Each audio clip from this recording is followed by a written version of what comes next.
Hello, Saints. Welcome in for another midweek video. A couple of weeks ago, we did a video entitled, Have You Left Your Nets? And we dealt with Jesus encountering the disciples on the shore of the Sea of Galilee. During that conversation, he said to them, if you'll follow me, I'll make you fishers of men. Luke 5 records that encounter as well. But in this case, they're washing their nets on the seashore, and Jesus walks up and he gets into Peter's boat, Simon's boat, and he begins to speak to the crowds. And then he says, put out into the deep and let your nets down for a catch. And Peter, of course, Peter said, you know what, Master, we've been fishing all night long. We hadn't caught a thing, but since you say so, we'll do it. Well, they do that. They throw their nets in the water, and they began to catch such a large amount of fish that they have to call for help to bring the fish ashore. Of course, Peter gets down on his knees and says, depart from me, a sinner. And Jesus said to them this statement, do not be afraid. From now on, you will be catching men. And by the way, that word there, men, is anthropi, which is just the human race. It's all the humans. From now on, you'll be catching fish. You'll be fishing and be catching men, mankind. Our role as followers of Jesus Christ is that in the earth, we are fishers of people, fishers of human beings. And as he talked to his disciples about catching people, so to speak, one of the things you notice that he spoke to them in terminology that they identified with. In this case, he's talking to some fishermen, and so he says, I'm going to make you fishers of men. When he's talking to the woman at the well, he speaks in terms of living water. When he's talking to a bunch of farmers in the parable of the sower and the soil, he talks about seed and planting and harvesting. Mark's account of this instance says it this way, I will make you become fishers of men. I will make you become fishers of men. Our mission in the earth, to make it basic and simple, is to be fishers of mankind. Through this object lesson of telling them to put their net down into the deep and catch the fish, Jesus taught them basically 6 things. I can't spend much time on any of them. The first one is their next fishing expedition would not depend on their natural abilities. Now, they were fishermen by trade, by profession. They'd fished all their lives, and yet they couldn't catch any fish. Jesus said, put the net down on right here, and you'll catch some fish. It had nothing to do with their natural abilities. One of the things they really learned is Jesus is truly the Lord of the harvest. Now, we think of the harvest as corn or wheat, but they harvested fish, and fish was their employment. Fish was their vocation, their livelihood. So Jesus is always the Lord of the harvest, and he desires to use our boat as a platform. He used Peter's boat as a platform to speak to the crowds. And whatever your quote unquote boat is, your world, your vocation, your place, whatever it be, he wants to use your boat to communicate to the people. Under his direction, the nets were cast at just the right place and at just the right time. Same thing goes with us. Another thing we learn is a team effort to be effective fishermen, because they had to call James and John over to help them to get all the fish ashore and harvest them. They took everybody. And then the other thing, and we'll come back to this, is the fish are not found at the shoreline. He said, put out into the deep water. And we'll come back to that, but sometimes we stand on the shore and think the fish ought to jump at our feet.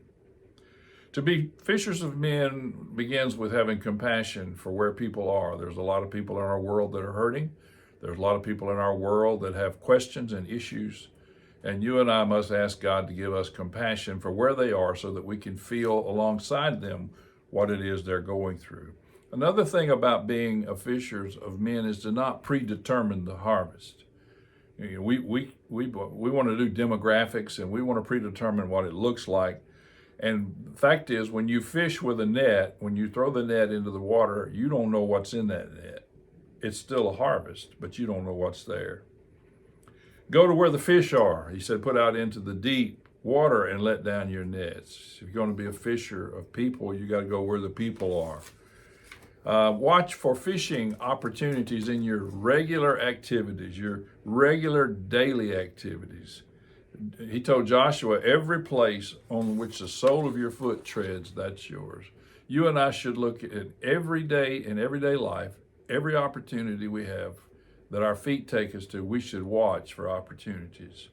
And then I'll finish up with this. It's a little comical, it's a little sad, but it's also true. If we fished for fish like we fished for people, well, if we fished for fish like we fished for people, we would never leave the dock, and we'd still expect the fish to jump in the boat. We'd be standing on the dock with our boat tied to the dock, and we'd be expecting the fish in the water to come jump in our boat. That's what we do as Christians. We stand at the door of the church, and we think people are going to jump in the boat. Another thing, if we fished for fish like we fish for people, we would tell the fish what kind of bait they should be interested in. We would fish with what attracts us. And we do that again in the church. We determine what the bait should be, what should attract people, and we throw that out there.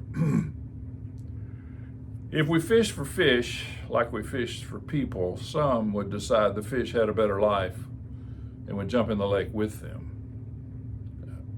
I've known situations, you have too, down through the years where people have quote unquote been on fire. It always makes me nervous when I hear about somebody being on fire because I'm afraid the fire is going to go out. But they're on fire for the Lord, and they're fishing for Jesus, and then one day they've joined the crowd. And it brings up a lot of questions that I'm not going to attempt to answer here. If we fish for fish like we fish for people, we would fish in one spot all day, bemoaning the fact that the fish weren't biting. Once again, we would think the fish ought to come to us. God gives us opportunity to go out into society, into the culture, into the marketplace, and engage with people who need salvation, engage with people who need hope.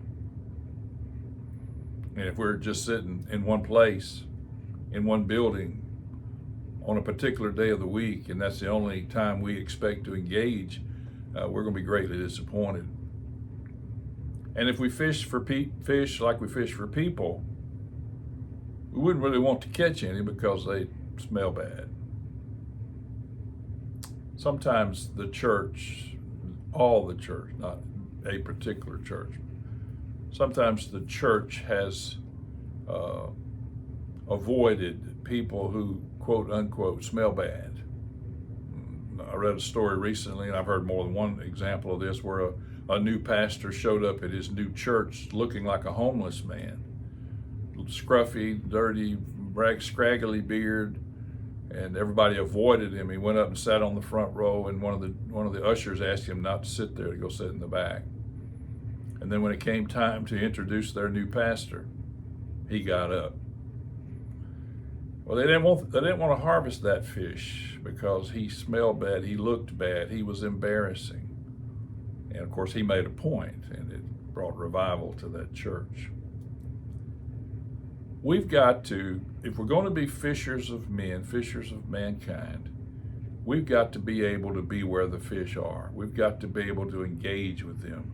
And we can't just sit at the church house and wait for them to jump in the boat. We got to go where they are. And they're in the place we live, place we play, place we work, place we shop. Let's go out there and be fishers of men and watch for opportunities for God to bring people across our path, and then share with them the gospel, the good news of the kingdom of God. I hope this helps. You have a great week, and go out there and act like somebody. Good day.